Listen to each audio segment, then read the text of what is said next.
பொன்னேரி தொகுதியின் சார்பிலும் வருக வருக என்று வரவேற்பதில் மற்றற்ற மகிழ்ச்சி அடைகின்றோம். அதே போன்று இந்த நிகழ்வில் கலந்து கொண்டிருக்கின்ற நம்முடைய கொள்கை பரப்பு இணை செயலாளர் சிந்தனை செல்வி மட்டுமல்லாமல் திரைப்படத்தில் தனக்கென்று ஒரு முத்திரையை பதித்து அவர்களே, எம்ஜிஆர் மன்ற இணை செயலாளர் அண்ணன் KPK சேகரன் அவர்களே, அதே போன்று கழக எம்ஜிஆர் துணை செயலாளர் பொஞ்சிட்டி நடராஜன் அவர்களே, இந்த சிறப்பான கூட்டத்தை அதே போன்று நம்முடைய மீஞ்சூர் ஒன்றியத்துடைய செயலாளரும் சிறப்பான முறையில் பணியாற்றி வருகின்ற பாசத்துக்குரிய சகோதரர் அருண் அந்த லேடிஸ் அந்த ஜென்ஸ் தையல் இந்த பேர் முன்னாடி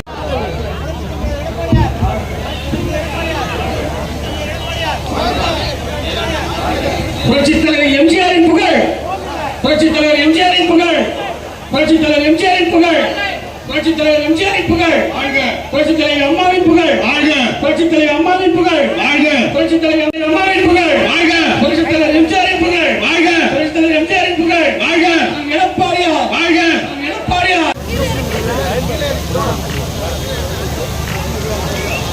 தலைமை பெற்று பெறுகிறார் K. வெங்கடேசன், செல்வராஜ், லட்சுமி, யுவராஜ். மாண்புமிகு அம்மா அவருடைய பிறந்த நாளை 10,000 ரூபாய் கழகத்தின் சார்பில் அளிக்கப்படுகிறது. நம்முடைய இன்னொரு 10,000 இன்னொரு சிறப்பாக விளையாடி முதல் பரிசு பெற்ற படப்பாக்கம் விளையாட்டு அணி வீரர்களுக்கு பரிசு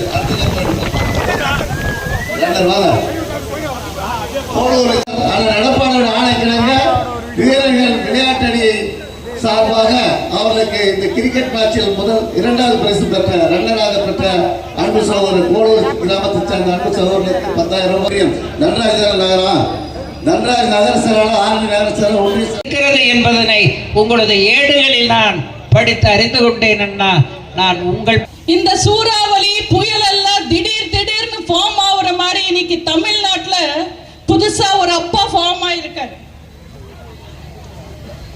அந்த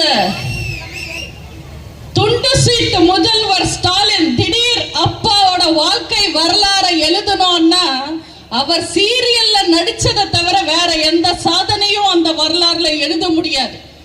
அவர் நடிச்சதும் சாதனையா சோதனையான மக்களான நீங்க மட்டும்தான் சொல்லணும். ஆனா இப்போ ஸ்டாலின் ஒரு சாதனை செஞ்சிருக்காரு. அது என்னன்னா திடீர்னு அப்பா இருக்காரு. இந்த சாதனையில ராம்ஜித் ராகவ் முதல் இடம், ஸ்டாலின் 2ஆம் இடம். ராம்ஜித் ராகவ் யாருன்னு கேக்குறீங்களா? 94 வயசுல அப்பாவானவர். ஸ்டாலின் 21 வயசுல அப்பாவாக முயற்சி பண்றாரு.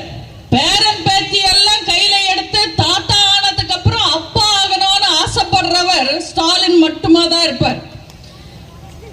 அப்பான்றது வெறும் வார்த்தை, அம்மான்றது அன்பு, அடையாளம், மரியாதை. அம்மான்ற வார்த்தைக்கு ஈடு இணை இந்த உலகத்துல எதுவுமே கிடையாது.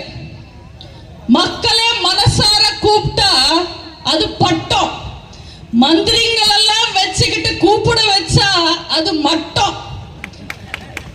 யாரோ ஸ்டாலினை உசுப்பேத்தி இருக்காங்க சார். மறைச்சதுக்கு அப்புறம் கூட தமிழ்நாட்டு மக்கள் புரட்சி தலைவி அம்மா அம்மா அம்மான்னு கூப்பிடுறாங்க. அதனால அதிமுகவை ஆட்டவோ அசைக்கவோ ஒலிக்கவோ முடியல. நீங்களும் அப்பா ஆயிட்டீங்கன்னு வச்சுக்கோங்க, திமுகவும் ஸ்ட்ராங் ஆயிடும். நாளைக்கு உதயநிதி பதவிக்கு வந்தா இது அப்பம் வீட்டு கட்சிதான்னு சொல்லிட்டு நம்ம தலைவர் ஆக்கிடலான்னு அந்த ஐடியா புடிச்சு போய் ஸ்டாலினும் உடனே அப்பான்னு ஒத்துக்கிட்டார். போற இடத்துல எல்லாம் ஸ்டாலின மக்கள் அப்பா அப்பான்னு கூப்பிடுறாங்கன்னு மீட்டிங்ல பேசுறாரு ஸ்டாலின். அவருக்கு காது சரியா கேட்கல. கூட்டத்தில இருந்து எவனோ டோப்பா டோப்பான்னு கத்திருக்கா, இவருக்கு அப்பா அப்பான்னு கேட்டிருக்கு. கூட்டிட்டு வந்தவங்க தான் கூவுறாங்கன்னா கூட இருக்கிறவங்களுக்கு எங்க போச்சு அறிவு? சேகர் பாபு சொல்றாரு, நாங்க தமிழ்நாட்டையே ஸ்டாலின் அப்பான்னு கூப்பிட வைப்போம், அழைக்க வைப்போம். எங்க ஒரு வாட்டி சொல்லி பாருங்க. அப்பாலே போ சாத்தானே, அப்பா அண்ணா ஸ்டாலின் ரெண்டும் ஒரே மாதிரி தான் கேட்கும். இவங்க எல்லாம் தெரிஞ்சு பேசுறாங்களா தெரியாம பேசுறாங்களான்னு தெரியல. இவர் இதே மாதிரி நான் தான் அப்பா, நான் தான் உங்க அப்பான்னு சொல்லிக்கிட்டு தெரிஞ்சாருன்னு வச்சுக்கோங்க. நீங்க எல்லாம் ஒரு படத்துல கவுண்டமணி சார் காமெடி பார்த்திருப்பீங்க. அவங்க அப்பா போட்டோ முன்னாடி கண்ணு தெரியாம நின்னு கண்டபடி திட்டிக்கிட்டு புலம்பிக்கிட்டு இருப்பாரு. அதே மாதிரி தமிழ்நாட்டு மக்கள் மொத்தமா டே தகப்பா இதெல்லாம் உனக்கே நியாயமானு காரி காரி துப்புவாங்க. தமிழர்கள் தானே அப்பா அப்பான்னு கூப்பிடுவாங்க.